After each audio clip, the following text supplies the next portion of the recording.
castelo forte é o nosso Deus, escudo e boa espada.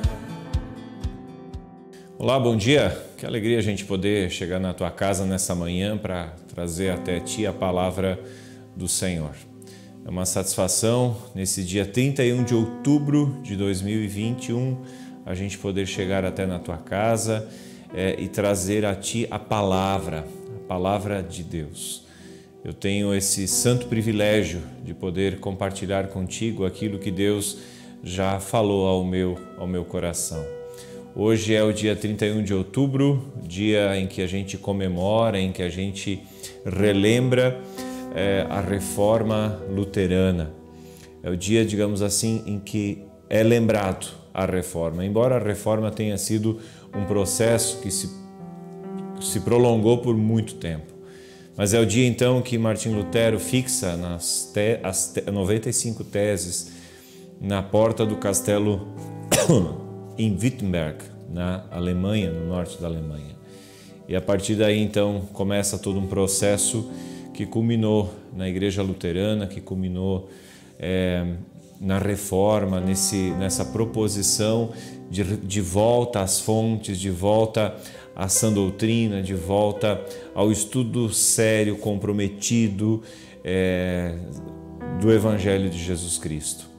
E nesse dia 31 de outubro, então, eu quero chegar até ti para trazer até ti essa palavra que foi nos revelada outra vez, que foi nos resgatada com o movimento da reforma protestante, da reforma luterana.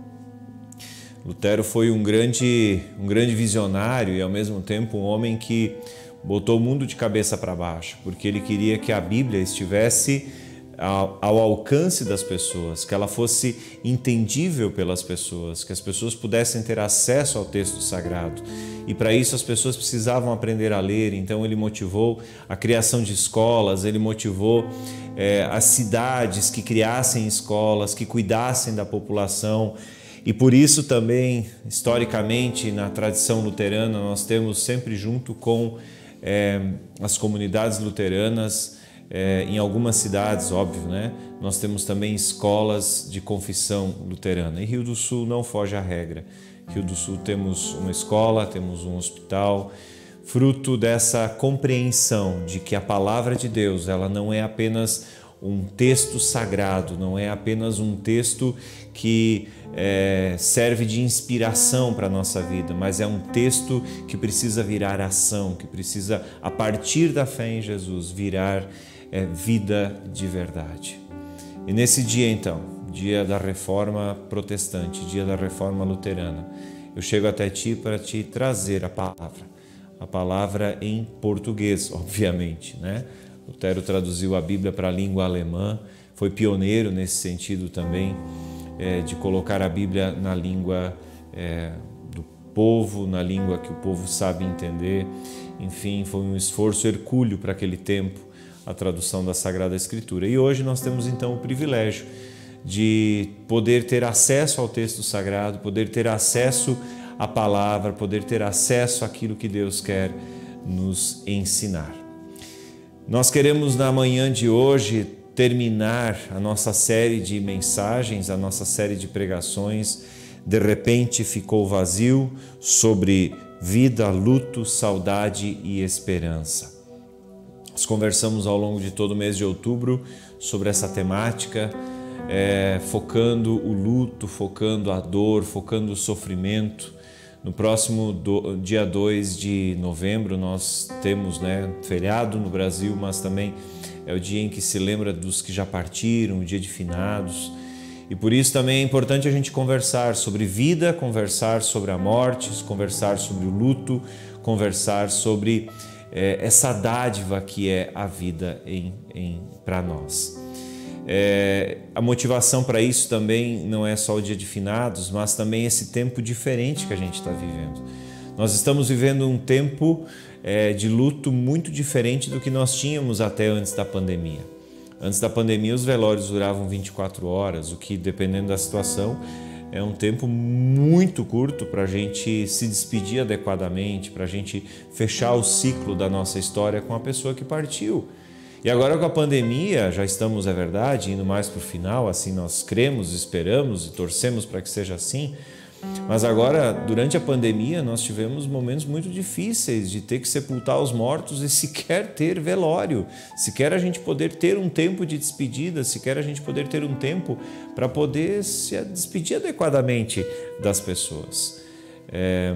Agora já temos uma certa flexibilização, mas ainda assim os velórios são num período mais curto, um período mais restrito, com público mais restrito e por aí vai. E isso tudo traz em si uma carga extra de sofrimento. Perder alguém já é difícil. O relato que invariavelmente as pessoas fazem é que depois de perder alguém muito querido, depois de perder alguém muito amado, o que acontece é que a vida fica vazia. E daí o título da nossa mensagem também, do título da nossa série, de repente ficou vazio. Porque de repente ficou vazio o lugar no sofá que a pessoa sempre ocupava. De repente ficou vazio o lugar à mesa onde a pessoa sempre se assentava para as refeições. De repente ficou vazio o lugar ao lado no carro, onde a gente sempre saía para as nossas atividades. De repente o nosso colega, a nossa colega de caminhada, nosso parceiro de vida, não está mais aí para caminhar com a gente. Talvez a roda de chimarrão vai ficar com um lugar vazio, porque a gente não tem mais aquele que nos acompanha no chimarrão. O café já não vai mais ter o mesmo sabor, porque falta alguém ali. A morte de alguém cria um repentino vazio. E por isso é importante a gente conversar. Por isso é necessário a gente conversar sobre esse luto reprimido, essa dor reprimida, esse vazio que fica. E nós vimos então na nossa primeira mensagem, aliás, todas elas, abrindo um parênteses, todas elas podem ser conferidas lá nos canais oficiais da comunidade luterana do Fundo Canoas. Vai lá no Facebook, Luterana Fundo Canoas, pode se inscrever lá. No YouTube também, Luterana Fundo Canoas, todas as mensagens estão lá, podem ser resgatadas, podem ser compartilhadas, enfim. Se tu gostou, também deixa lá o teu joinha. Que Deus abençoe tua vida através de todo o material que lá já está disponível nos canais oficiais da nossa comunidade. Muito bem, a nossa primeira mensagem desta série abordou sobre a morte não natural, o luto diante da morte não natural. E isso enfocou a história de Davi quando recebe a notícia da morte de Jonatas, de Saul e de todo o exército de Israel de maneira violenta. Ele não aceita isso assim. E aí a gente viu as implicâncias disso para a nossa vida. A nossa segunda mensagem desta série é a luta diante da morte iminente. Davi está diante da morte iminente de seu bebê, de seu filho, e isso gera nele toda uma reflexão, isso gera nele toda uma reação, e isso está disponível também lá na segunda mensagem, pode conferir lá. E na semana passada nós conversamos então quando a vida aumenta a dor da morte, e vimos que uma vida vivida de qualquer maneira pode aumentar ainda mais o luto, ainda mais o sofrimento diante da perda de alguém, e a gente viu isso também na vida de Davi. Então essas três mensagens iniciais, elas tiveram como personagem central o rei Davi. Todas essas histórias estão disponíveis lá no segundo livro de Samuel, que aliás eu quero recomendar a leitura. Hoje nós queremos conversar então, queremos dar um pulo cronológico, um pulo dentro da Bíblia para o Novo Testamento. Queremos conversar sobre uma experiência de luto de uma família do Novo Testamento. A história de Marta, Maria, Lázaro. E nós queremos então acompanhar a leitura do texto que nós encontramos no Evangelho segundo João, o capítulo 11, os versículos 1 a 6 e também os versículos 17 a 26. Diz assim o texto da palavra de Deus. Um homem chamado Lázaro estava doente. Ele morava em Betânia com suas irmãs Maria e Marta. Foi Maria, a irmã de Lázaro, que mais tarde derramou perfume caro nos pés do Senhor e os enxugou com os cabelos. As duas irmãs enviaram um recado a Jesus dizendo: Senhor, seu amigo querido está muito doente. Quando Jesus ouviu isso, disse: a doença de Lázaro não acabará em morte. Ela aconteceu para a glória de Deus, para que o Filho de Deus receba a glória por meio dela. Jesus amava Marta, Maria e Lázaro. Ouvindo, portanto, que Lázaro estava doente, ficou mais 2 dias onde estava. E agora eu continuo a leitura do capítulo 11, os versículos 17 até 26, que nos dizem o seguinte: Quando Jesus chegou a Betânia, disseram-lhe que Lázaro estava no túmulo havia 4 dias. Betânia ficava a cerca de 3 quilômetros de Jerusalém. E muitos moradores da região tinham vindo consolar Marta e Maria pela perda do irmão. Quando Marta soube que Jesus estava chegando, foi ao seu encontro. Maria, porém, ficou em casa. Marta disse a Jesus: se o Senhor estivesse aqui, meu irmão não teria morrido. Mas sei que mesmo agora Deus lhe dará tudo o que pedir. Jesus lhe disse: seu irmão vai ressuscitar. Sim, respondeu Marta, ele vai ressuscitar, quando todos ressuscitarem no último dia. Então Jesus disse: eu sou a ressurreição e a vida. Quem crê em mim viverá, mesmo depois de morrer. Quem viver e crê em mim jamais morrerá. Você crê nisso, Marta? Esse é o texto, então, são 2 recortes da história do encontro de Jesus com Marta e Maria, quando da morte de Lázaro. A gente tem que entender, a gente tem que contextualizar um pouquinho esse texto. Marta, Maria e Lázaro eram 3 irmãos que moravam num vilarejo chamado Betânia, que ficava algo em torno de 3 quilômetros de Jerusalém. E era um lar onde Jesus, toda vez que passava por aqueles lugares, ele chegava. A Bíblia não diz isso com tanta clareza, mas eu imagino que era o lugar onde Jesus chegava para tomar um cafezinho, gente. É óbvio que naquele tempo o café ainda não era uma cultura tão difundida quanto hoje, né? Mas eu estou aqui tentando entender o contexto. Jesus passava para tomar um café, quem sabe comer cuca, descansar, tomar uma água fresca, enfim, quem sabe até tirar uma soneca. Era um lugar onde Jesus estava praticamente em casa.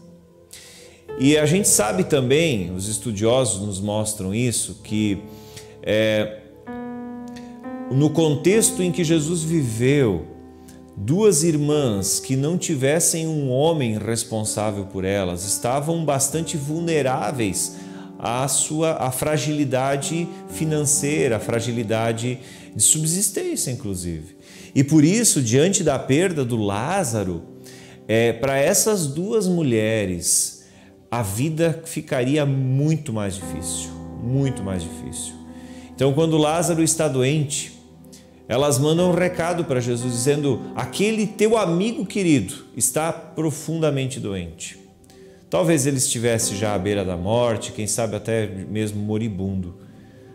Mas fato é que Jesus ouve, Jesus reage dizendo: essa doença não é para a morte, e ele demora mais 2 dias para ir. E quando ele vai, Lázaro já morreu. Lázaro já está sepultado há 4 dias.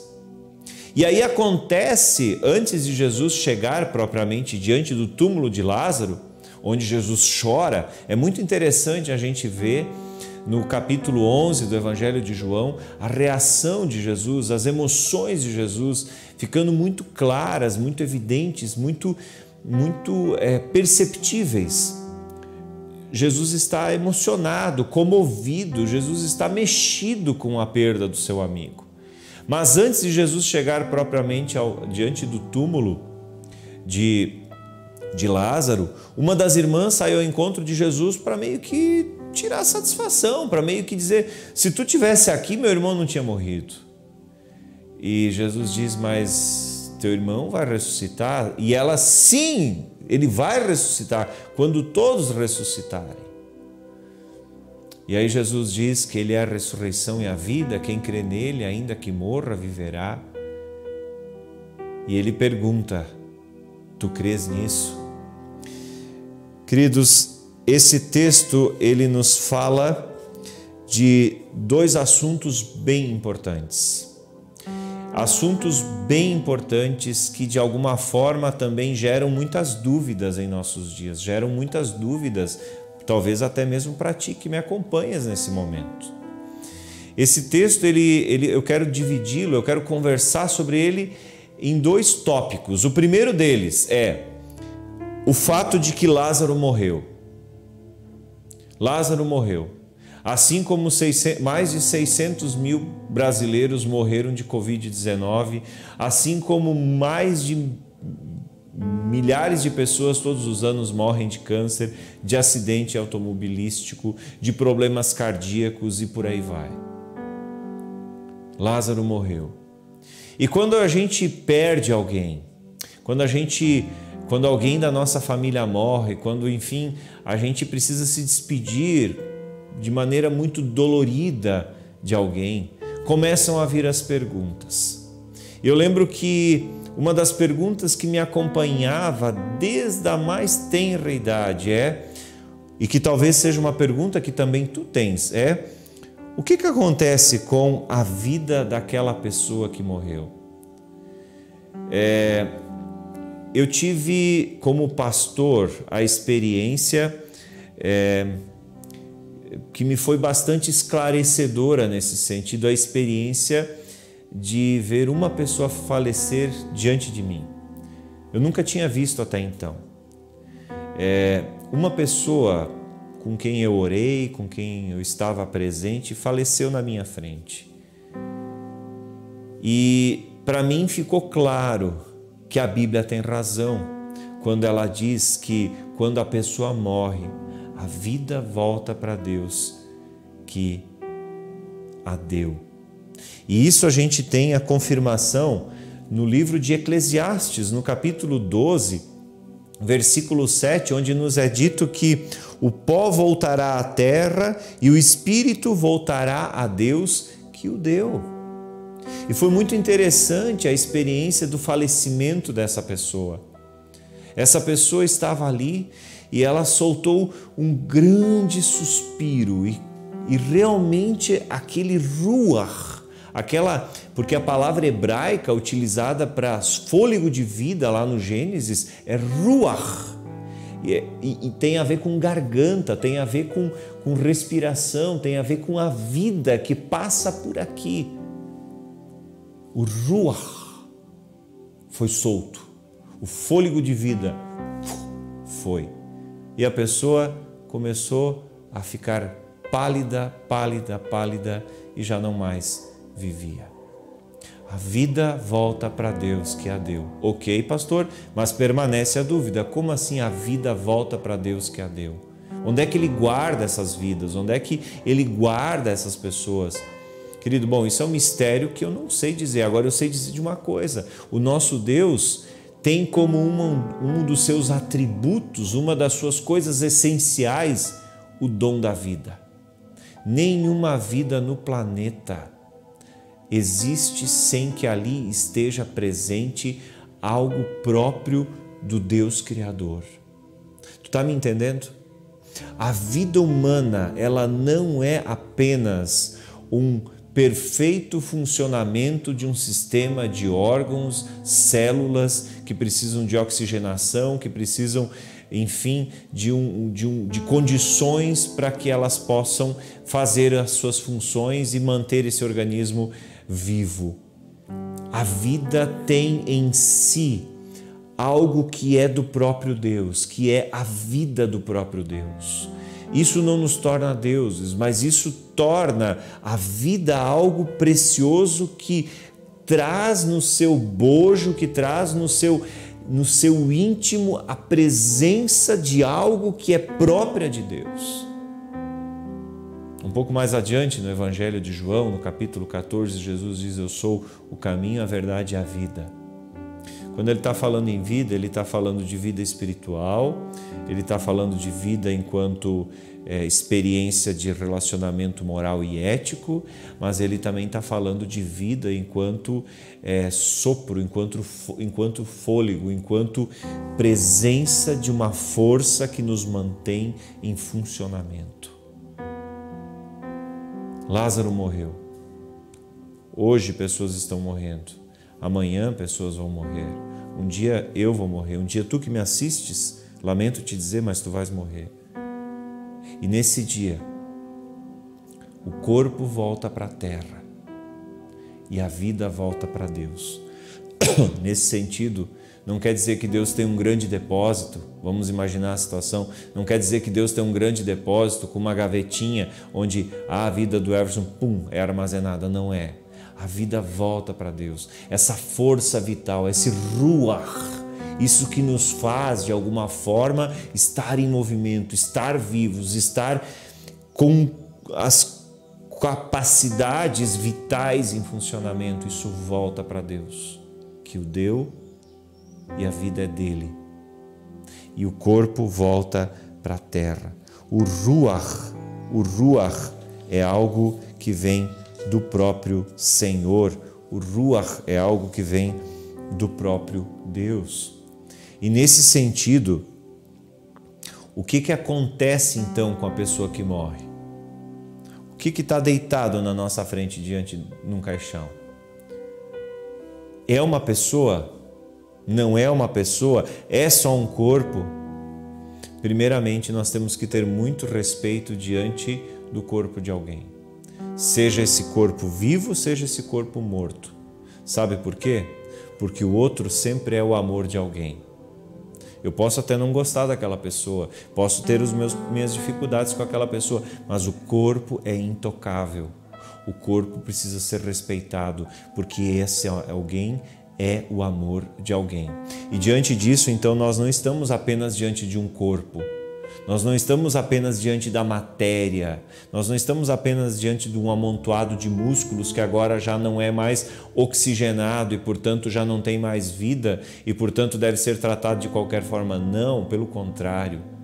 Nós estamos diante de alguém que deixou uma história, que deixou marcas, que deixou experiências, que deixou lembranças. Nós precisamos entender que diante de um corpo inerte, permanece ainda a reverência diante da vida. Permanece a reverência diante da vida por quê? Porque a vida que estava naquele ser foi tomada, voltou ao Senhor.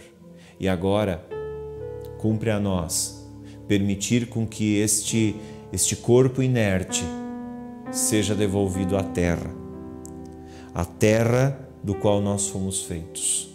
E aí eu acho interessante a conexão entre morte e criação.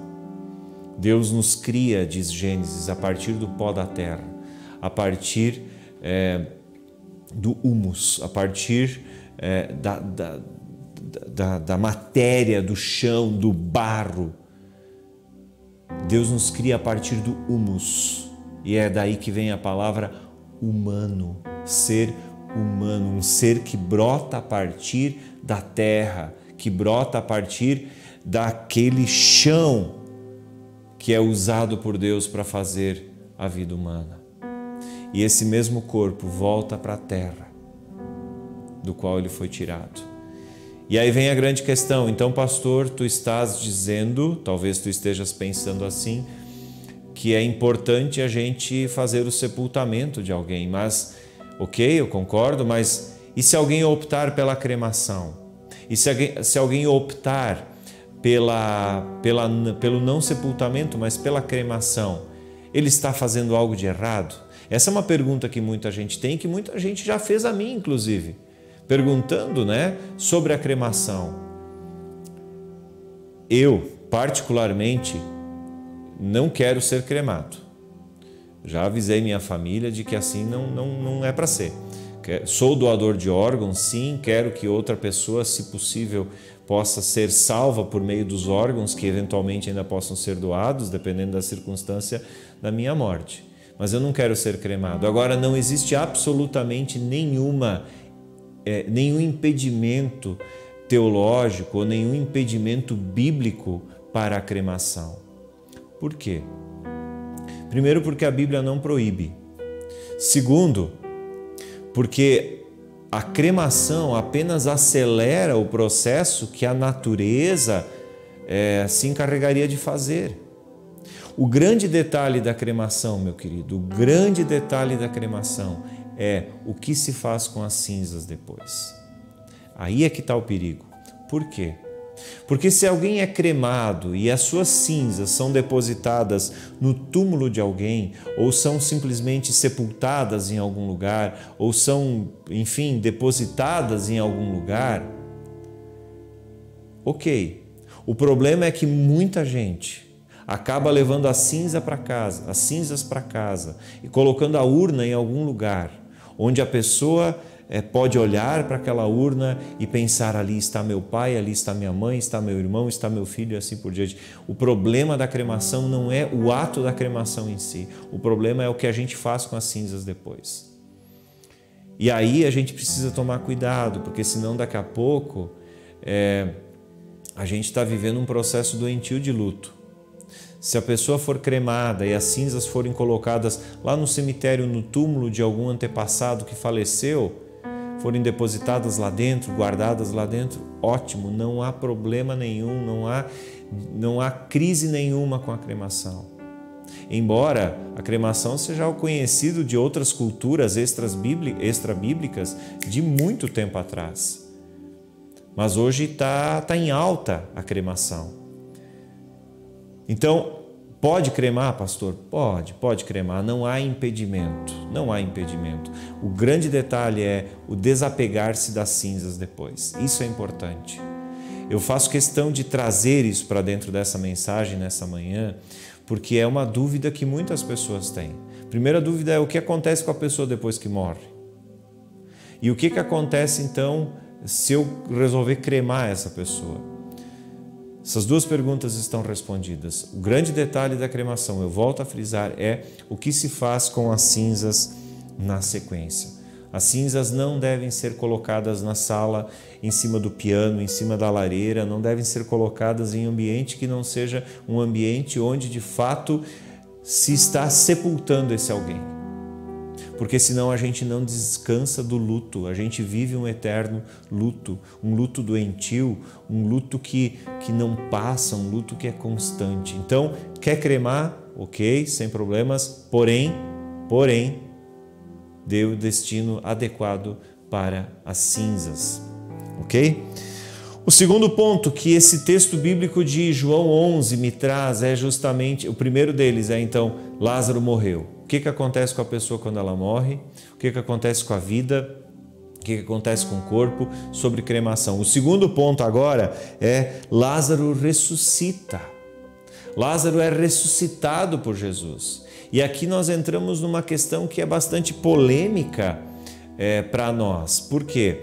Porque nós vivemos num país onde a cultura popular está impregnada, o ideário popular, a maneira de pensar das pessoas está impregnada por uma doutrina que não é a ressurreição, que não é a ressurreição dessa que a Bíblia fala, mas é uma doutrina que tem um nome parecido, mas que não tem nada a ver com ressurreição.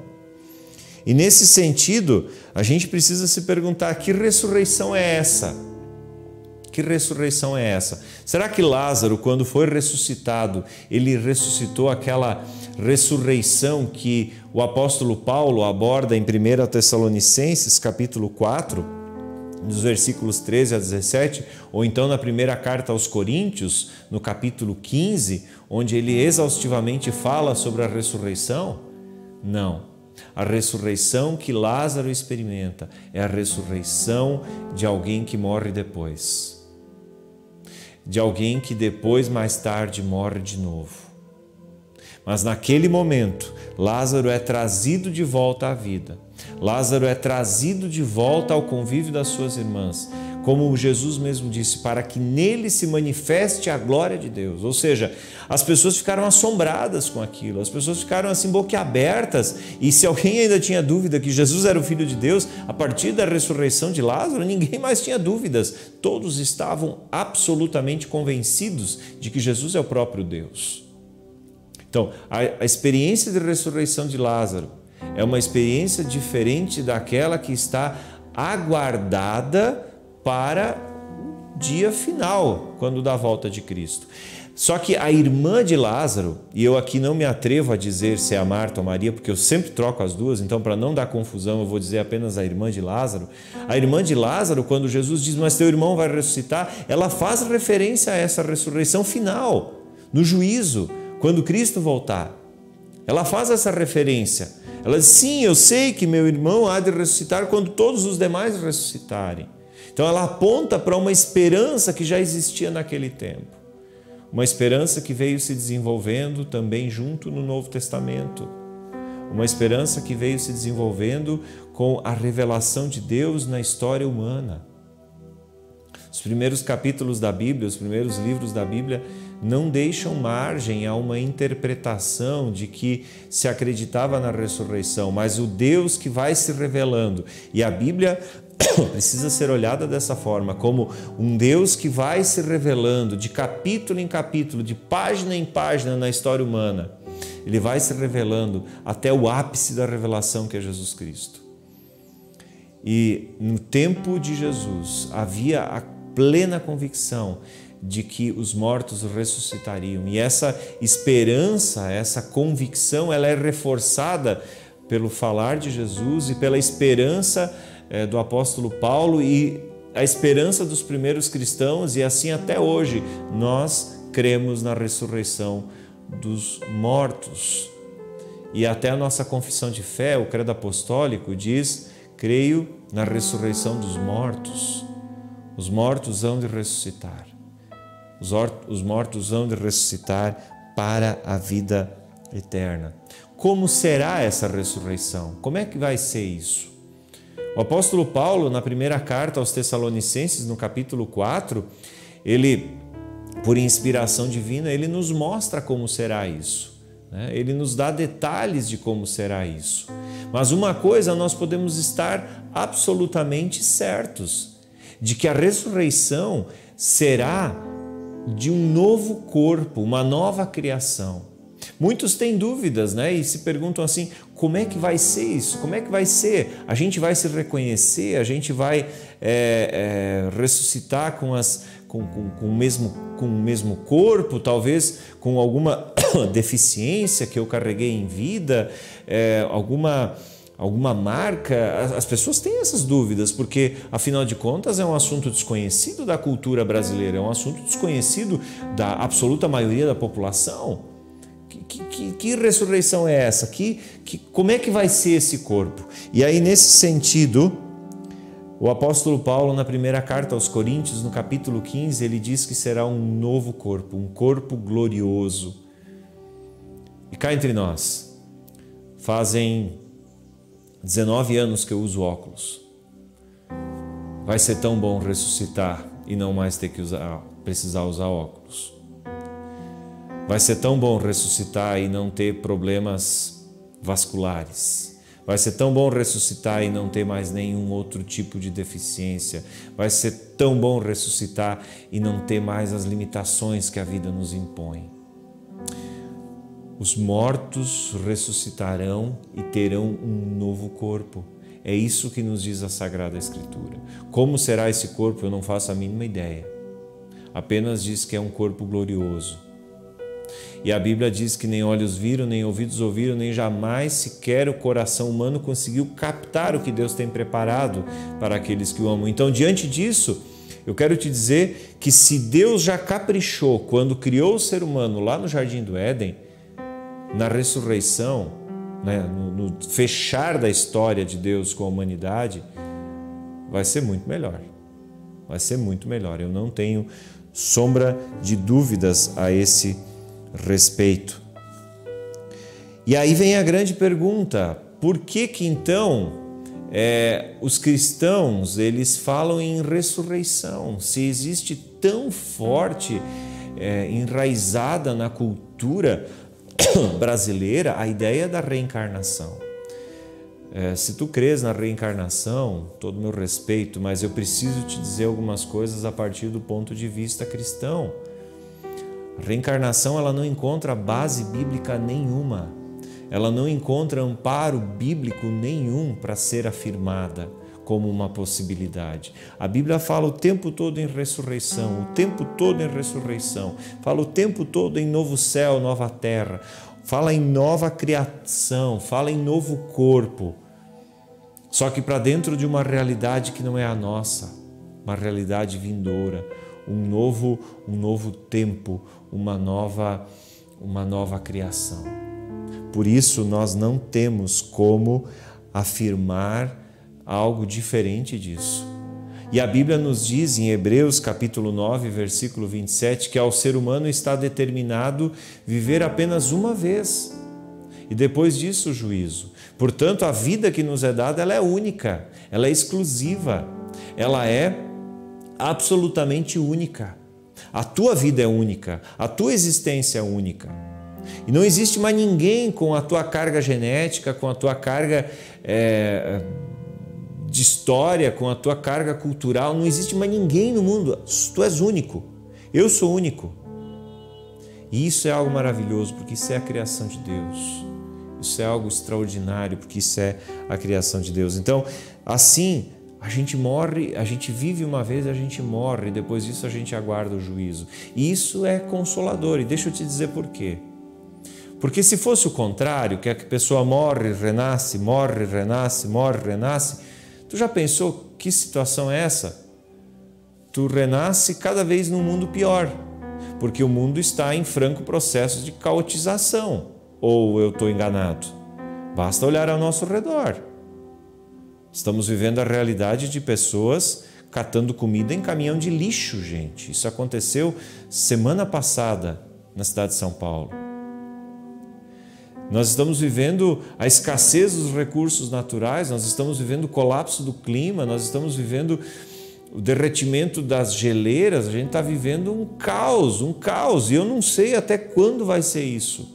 Só que uma coisa é certa, embora a vida esteja mais fácil agora, está cada vez mais difícil de viver no mundo. E voltar para viver num mundo como esse, muito obrigado, não quero. Então a esperança, a espiritualidade cristã, a fé em Jesus, me dá a esperança de que Deus tem preparado para aqueles que o amam um lugar muito, mas muito melhor. Muito melhor. E pensemos nós, se é verdade, ou se, digamos, vamos imaginar a hipótese de que a ideia da reencarnação fosse verdade, que horror seria isso, né? Perdi alguém querido e agora eu fico tentando imaginar em quem essa pessoa vai voltar. Não dá. Me perdoe, meu irmão, meu querido, se tu crês nessa doutrina, se tu pensas que essa doutrina é assim, eu não consigo acreditar nela. A fé cristã me constrange a viver e experimentar uma outra esperança. A esperança de um novo céu, a esperança de uma nova terra, a esperança da volta de Cristo, a esperança de que se eu vivo com Cristo eu vou ressuscitar para a glória celeste, vou embora com Deus, vou para o céu, vou para a eternidade. Onde é que é o céu, pastor? Eu não sei, mas eu sei que tem um Senhor que é o Senhor da história do mundo, é o Senhor que tem o controle do mundo nas suas mãos. Então, onde vai ser o céu eu não sei, mas eu quero estar lá. Eu quero estar lá. Nós não podemos nos deixar levar por ideias equivocadas, por ideias que não são as ideias do Evangelho, porque elas são muito perigosas e elas não têm um bom embasamento. E aí vem uma outra questão que muitas pessoas têm. A partir de Hebreus 9, 27, nos é dito que o ser humano está determinado a morrer uma vez. E aí vem o juízo. E aí vem a pergunta que muitos têm.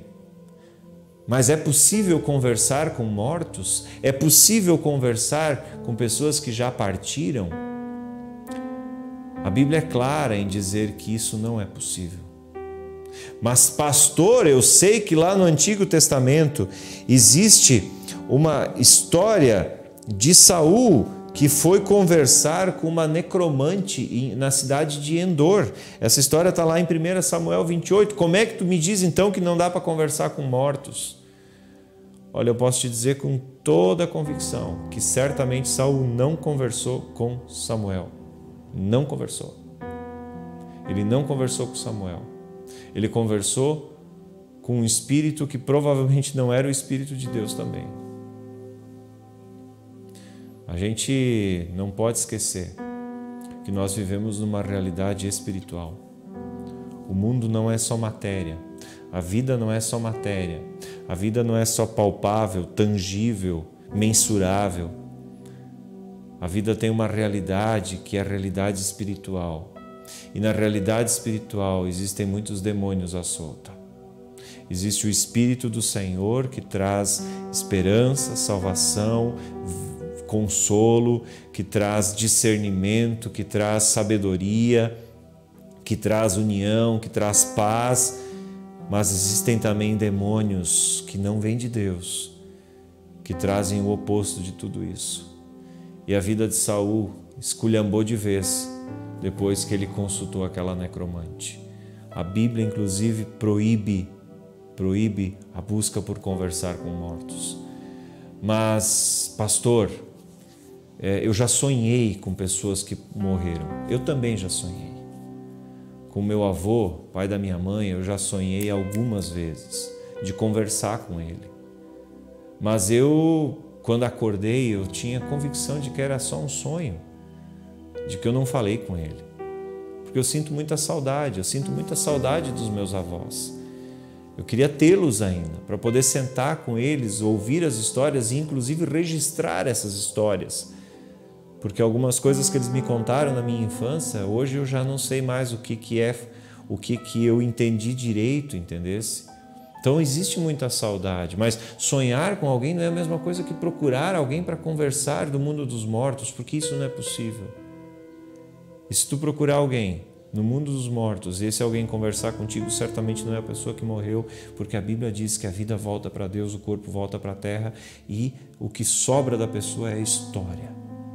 São as lembranças, são as coisas vividas, são as experiências vividas.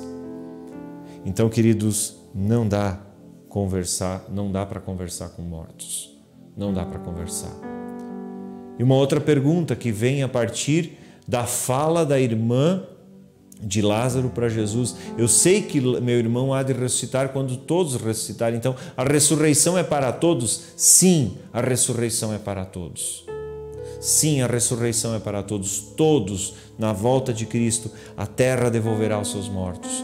A terra devolverá a população que já partiu. A terra devolverá os corpos.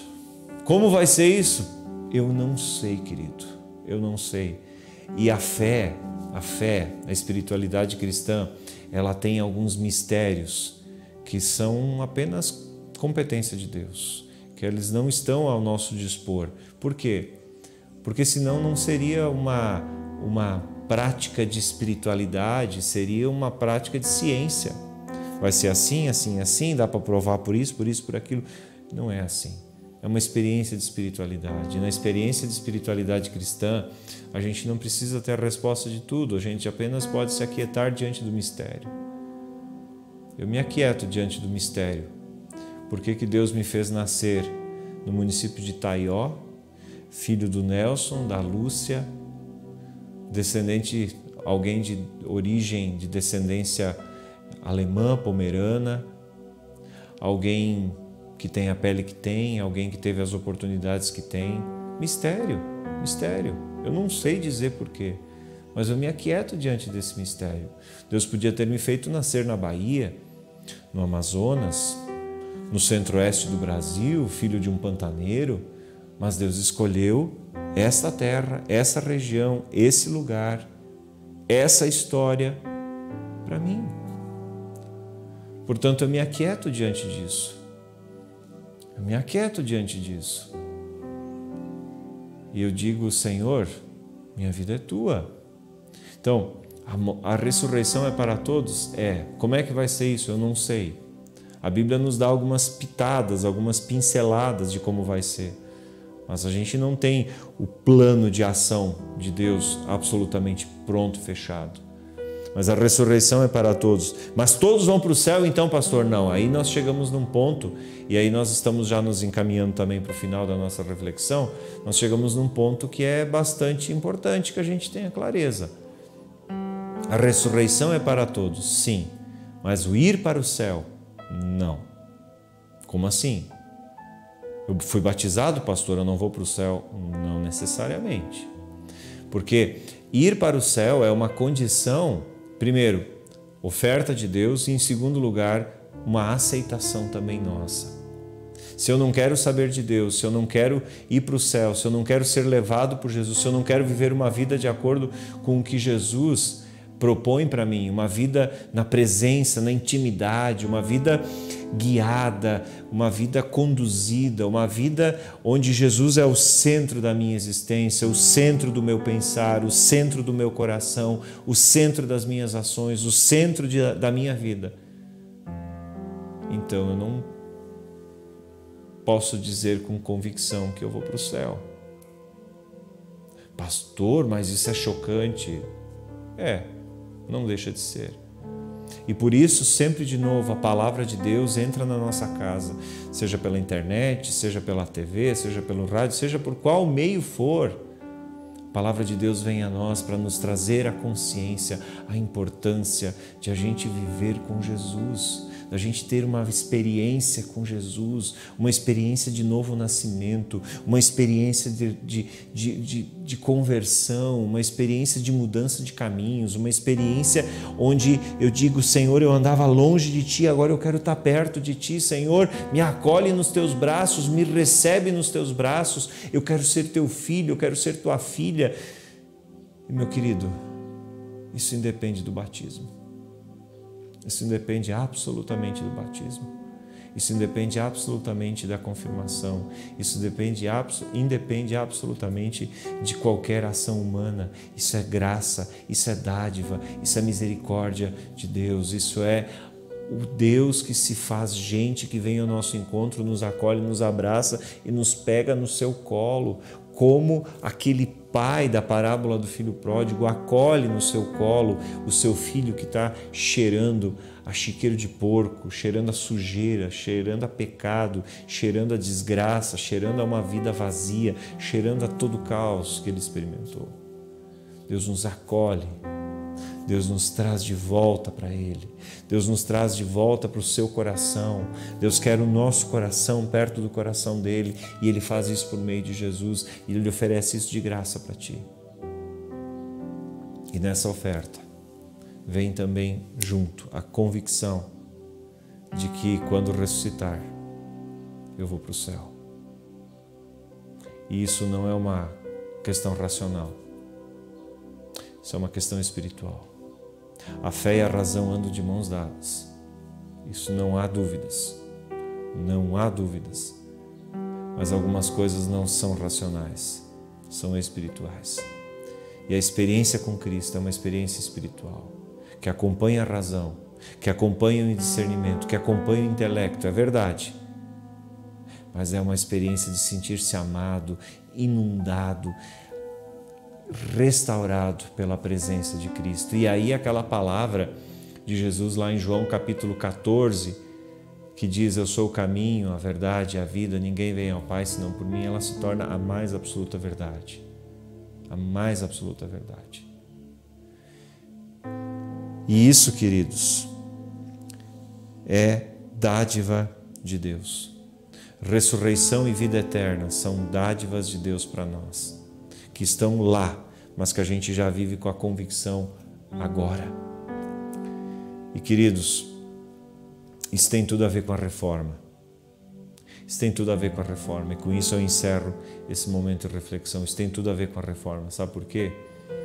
Porque foi na reforma de 1517, a partir da discussão gerada das 95 teses, a partir do estudo da Sagrada Escritura, a partir do resgate dos pilares essenciais, dos fundamentos essenciais da doutrina cristã, que essa esperança da vida eterna em Jesus Cristo, da ressurreição, por graça, por misericórdia, por pura bondade de Deus, mediante a aceitação do ser humano e a submissão do ser humano ao Senhor. É que isso pôde novamente ser ensinado. Tem tudo a ver com a reforma. Céu, salvação, vida eterna, ressurreição, vida em abundância aqui na terra. Vida que vai deixar marcas positivas, valiosas. Vida de verdade, só em Jesus. Que Deus abençoe tua vida. Meu desejo é que essa série tenha trazido luz para dentro desse tema da vida, da morte, do luto, da saudade. Que tenha sido uma palavra que momentos de esperança, momentos de ânimo, momentos de questionar-se, momentos de indagar-se diante da morte e da vida. Que Deus abençoe a ti. Nós encerramos por aqui a nossa série. Deus guarde a ti. Eu ainda quero orar contigo. Senhor Deus, muito obrigado. Muito obrigado que Tu és o Deus que nos acolhe, o Deus que nos recebe e o Deus que quer nos dar a vida eterna. Obrigado, Senhor. Guarda-nos em Tuas mãos. Faz-nos meditar nesta palavra. Faz-nos, Senhor, manter o coração alicerçado na Tua palavra e que nós possamos viver a nossa vida na certeza de que vamos partir, de que vamos morrer, mas que enquanto o dia da morte não chega, nós temos muito que viver com os nossos amados, com os nossos queridos, com os nossos familiares. Por isso, faz-nos, Senhor, fazer escolhas inteligentes, escolhas de vida. Escolher por Jesus. Senhor Deus, faz-nos escolher Jesus, para que possamos ter a vida eterna e a salvação. Guarda-nos em Tuas mãos. Amém. Que a bênção de Deus, o Todo-Poderoso, Pai, Filho e Espírito Santo, esteja contigo e te acompanhe por onde quer que tu fores. Um forte abraço. Deus abençoe tua vida. Volto a dizer, te inscreve no canal, compartilha essa mensagem, enfim. Que Deus abençoe tua vida. Lembrando que todos os domingos, 9h30 da manhã, nós temos o nosso culto presencial aqui na comunidade. Tu és bem-vindo. Temos as restrições ainda, máscara, distanciamento, mas os cultos estão acontecendo. Tu és bem-vindo. E se tu desejas também ofertar, se tu desejas abençoar a comunidade luterana do Fundo Canoas, depois tem uma arte com a conta para depósito, tu podes fazer aí o teu depósito. Daqui a uns dias nós também estaremos disponibilizando a chave Pix para que possa se fazer o Pix. Deus abençoe tua vida, um forte abraço e até no domingo que vem. Tchau, tchau.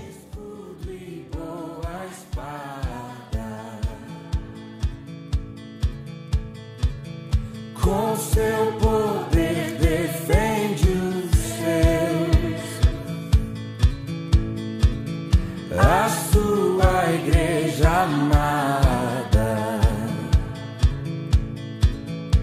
com força e com furor, nos prova o tentador, com artimanhas traz e astúcias infernais. Iguais não há na terra.